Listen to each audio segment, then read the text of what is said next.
저희가 개발을 하면서 또 저희가 UI 디자인 중이면서 또 맞습니다. 얘기가 많이 나왔는데요. 네. 그러니까 좀 디자인을 줄 때 개발을 편하게 주는 분이 있고 제가 다시 보고 계산하고 다시 배치해야 될 경우가 있어요. 네. 예전에 제가 애플 다니시는 분 좀 자랑을 하시던데 몇 년 전이더라. 그거 뭐 애플 자기가 새로운 신제품을 내가 디자인했다. 그렇게 말하신 분하고 같이 일해본 적이 있었었는데 그분이 주는 거는 거의 그대로 복붙 타면은 튀어나오는 거 진짜 편하게 주셨어요.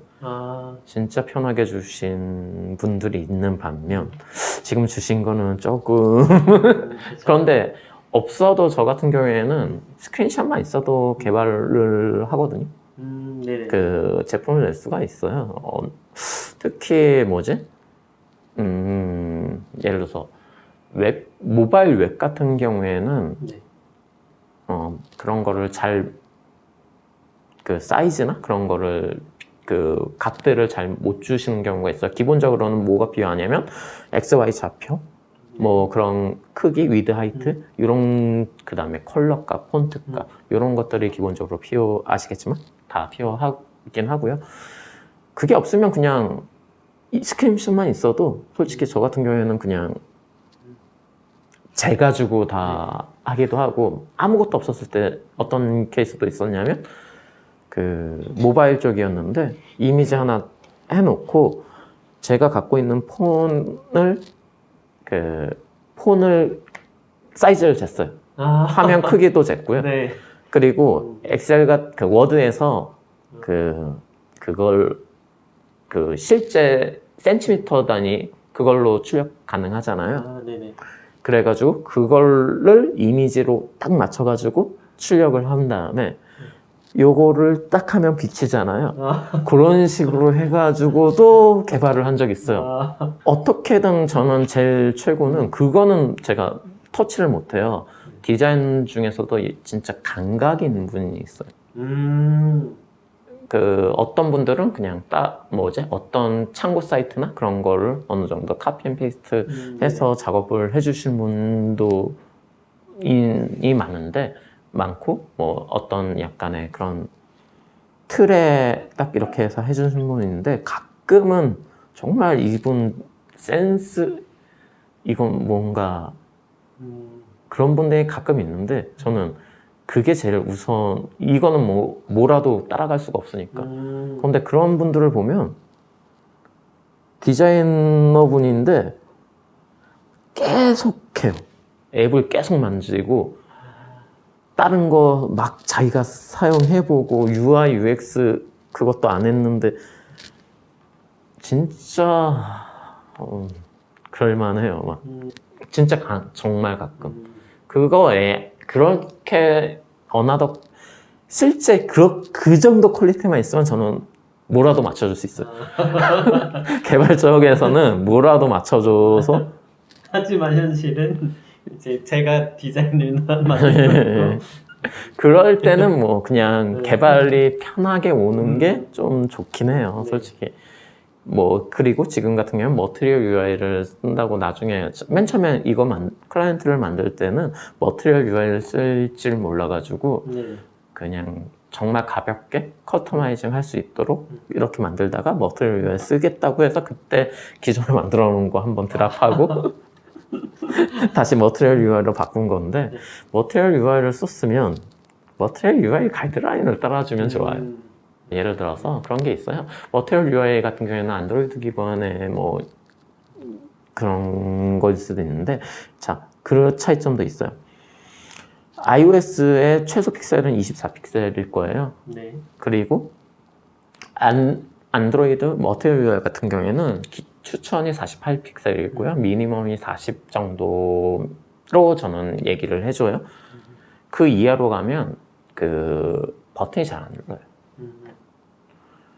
그런데 iOS에는 24픽셀인데도 꽤 잘 눌리거든요.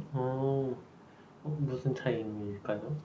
그게 특징이 있죠. iOS는 자기 소프트웨어도 애플이 만들고 아, 하드웨어도 애플이 만들죠. 아, 네네. 그런데 안드로이드 같은 경우에는 OS는 안드로이드긴 한데 왓츠에도 돌릴 수 있고 드론에도 올라가고 키오스크에도 들어가고 정말 다양한 전자레인지에도 돌아갈 수도 있고 아, 네네.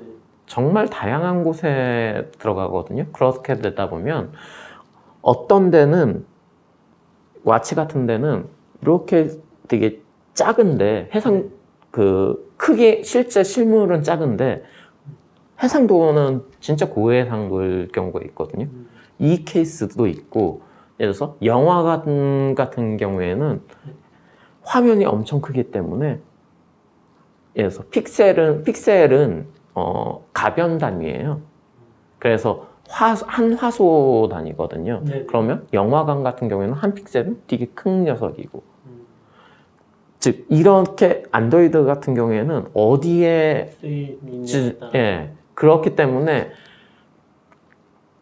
어디에 쓰이더라도 그래도 최소한 눌릴 수 있는 아, 네. 그런 걸 맞춰줘야 되는. 그래서 1대1로 매칭되지가 않아요. 그러니까 그 iOS 같은 경우에는 소프트웨어와 이게 1대1로 그냥 정확하게 매칭될 수 있을 수 있어도 얘는 1대 몇이나 이런 식으로 매칭될 수가 있기 때문에 그럼 그 두 개에 대해 장단점이 있겠네요. 그렇죠. 안드로이드 같은 경우에는 확장이 쉽죠. 이것저것 해서. 그런데 애플이 뭘 하려면 자기가 다 해야 돼요. 소프트웨어도 자기가 다 해야 되고 네네. 대신에 M1 칩과처럼 커스터마이징을 할 수도 있죠. 최적화. 그런데 그래서 애플이 하려고 하는 게 주요 가능성 있는 산업을 추려서 들어가려고 하는 거예요. 아, 전기차? 그런데 여기는 되게 좋은 군인다라고 하면 그 하드웨어와 소프트웨어를 둘 다 해서 그러면은 이제 뭐 전기차 시장에 애플이 네. 들어간다면은 예, 그 안에 들어가는 소프트웨어를 애플이 다 만들고 예, 한다는 예, 말씀이시네요. 그렇죠. 지금까지는 그랬었어요.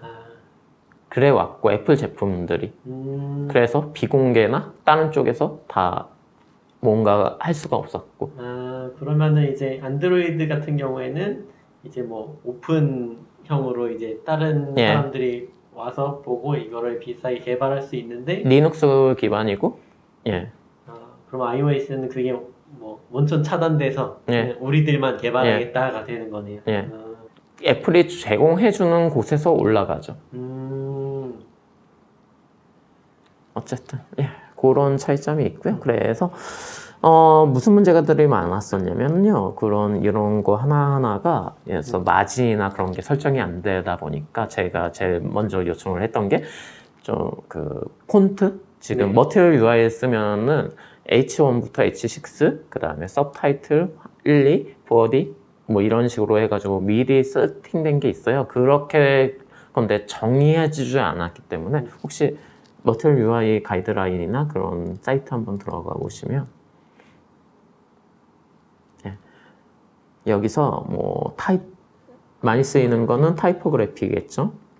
이런 쪽에 보시면 지금 이런 식으로 정의되어 있잖아요. H1부터 H6, 서브타이틀, 뭐 바디 1, 2, 이렇게 돼 있으면 예를 들어서 이렇게 정의를 미리 어느 정도 해주면 그러니까 H1이 어떤 폰트 패밀리를 사용하고 폰트 사이즈는 몇이고 폰트 컬러는 이런 식으로 미리 정해주면 개발이 편해져요. 왜 편해지냐면 지금 바리안트 H1 이렇게 보이시잖아요. 네네. 이게 H1으로 정의한 값을 쓰겠다는 거거든요. 이게 정의되어 있지 않으면 클래스 네임 같은 걸 적고 CSS로 하든지 아니면 코드에 넣던지 해서 그 폰트 크기도 커스텀으로 해줘야 되고요. 이런 거를 다 커스텀으로 해줘야 되기 때문에 되게 시간이 좀 많이 걸려요.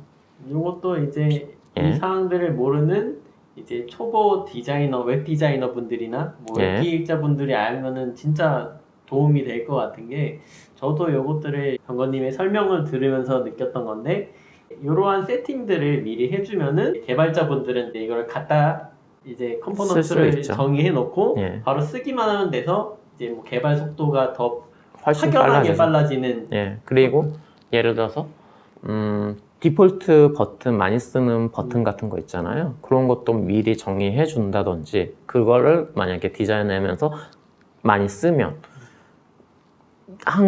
미리 한번 만들어 놓고 개발자는 그거 그냥 갖다 쓰거든요. 어떤 디자이너 분들이 조금 곤란했던 것들 중에서는 제각각이 오는 케이스가 있어요.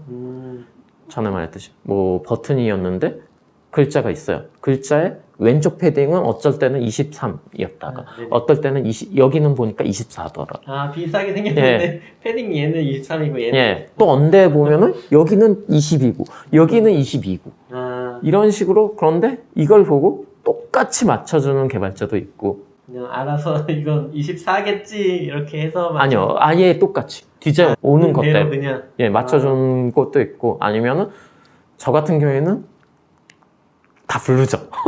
이거 진짜 의도된 게 아니야. 아닌 것 같아 보이는데 예.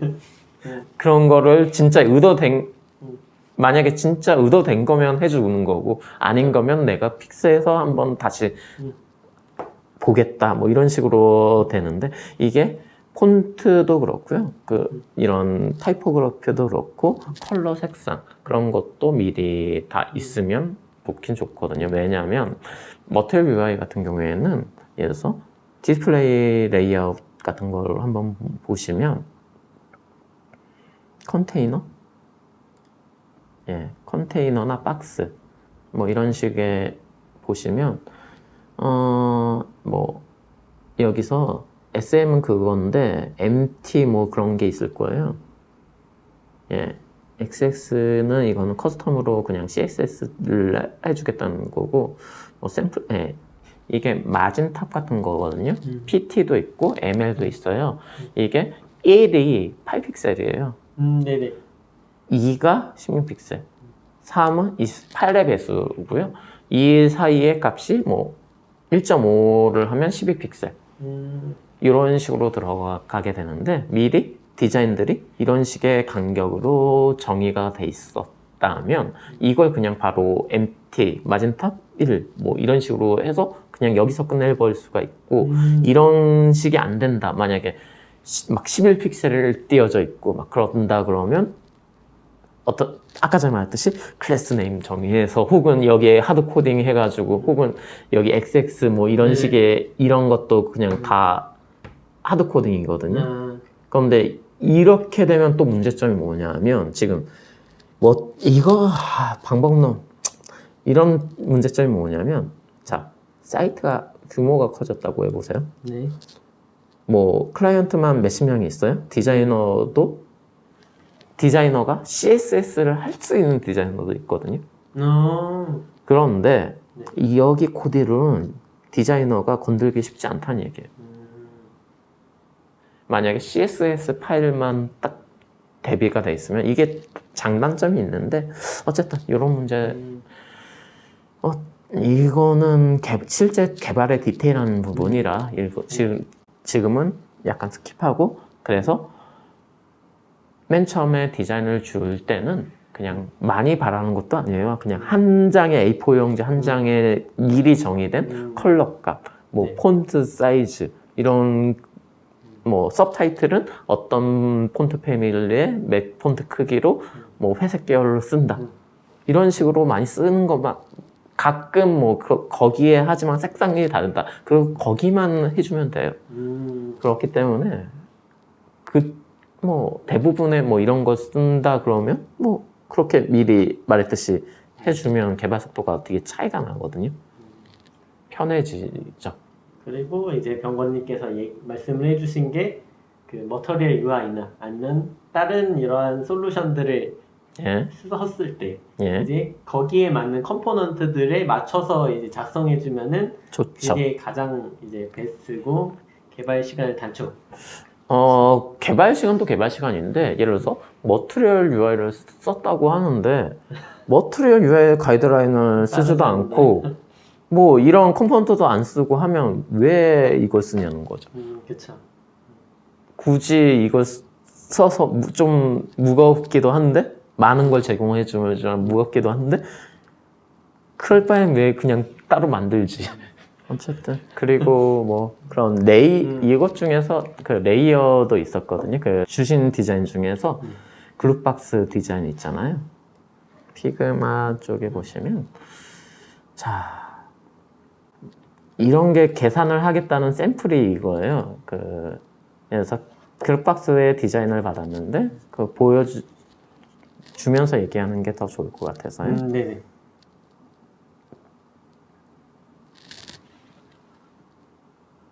자, 여기서 뭐 박스 만드는 그거 있었잖아요. 네. 이쪽 말씀하시는 이미 만들어진 거. 글루박스 생성. 글루박스 생성. 예. 이쪽. 예. 여기를 보시면 지금은 수정됐나? 지금은 어느 정도 수정됐네요. 에이. 샘플이 있었으면 좋았는데 네, 이게 처음에 오실 때는 이 버튼 요 위드 하이트가 기본이 아니었어요. 지금은 수정이 돼서 조금 영상 콘텐츠에 예 도움이 안 되는데 이런 것도 수정이 어느 정도 됐네요. 이것도 수정이 됐고 예, 원래는 무슨 얘기를 해드렸었냐면 위에 하이트는 36 정도로 기억해요. 여기서부터 그러니까 이렇게 찝힌 게 아니라요. 지금은 안 보이는 영역까지 찝히는 거잖아요. 네네. 그쵸. 그런데 처음에 왔던 건 안 보이는 영역이 없고 그냥 아이콘에서 이렇게 찝혔어요. 그러다 보니까 어떻게 해야 됐냐면 기본 이 버튼 사이즈는 48이라고 그랬잖아요. 네, 맞습니다. 48에서 요 아이콘 크기가 24니까 24가 남고 24에서 그 위아래 옆에 12씩 해서 안 보이는 영역을 잡고 여기에서 마진 여백이 위쪽에 있고 12를 빼니까 24가 정도를 띄워야 될 거고 여기서 이렇게 이런 거를 다 계산했어야 됐거든요. 얘기만 들어도 복잡하시죠?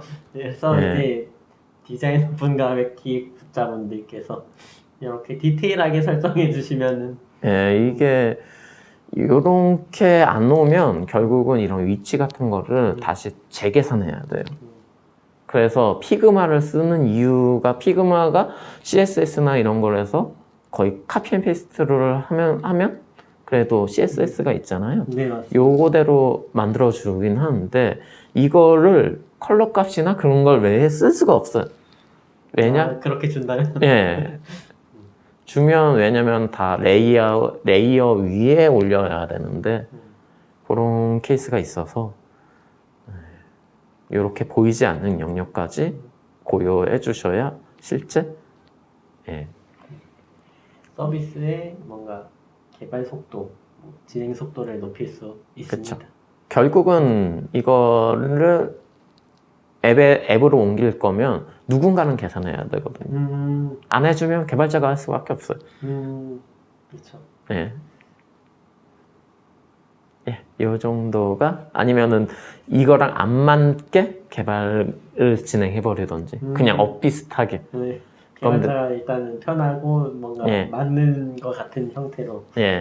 그런데 어떤 디자이너는 또 1픽셀 차이 나도 귀신같이 잡아내는 분도 있긴 있고.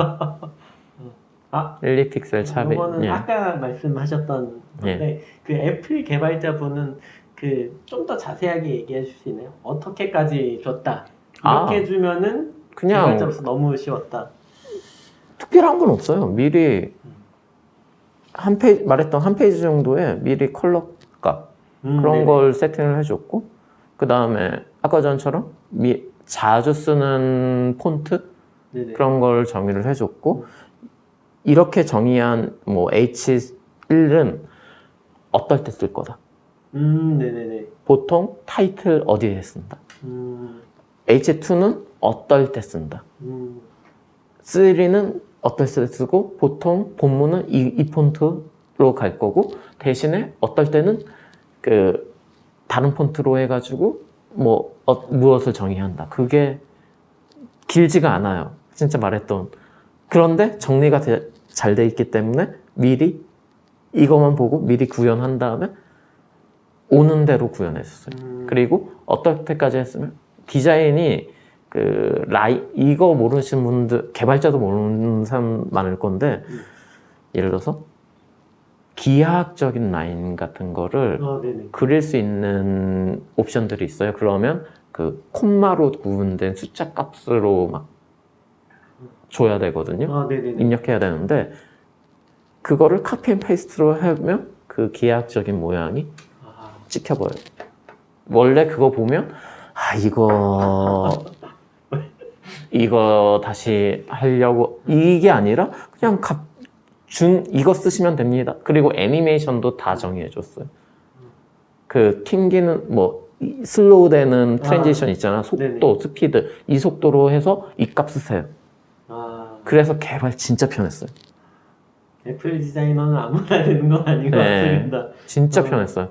개발을 너무 잘하셔서 디자인. 예, 그때는 진짜 디자인도 깔끔했고 디자인조차 깔끔했고 일도 잘하시지만 그 개발자에 대한 뭔가 배려심이라고도 볼 수 있는 건가요? 이제 일하기 완전 선호할 수밖에 없어요.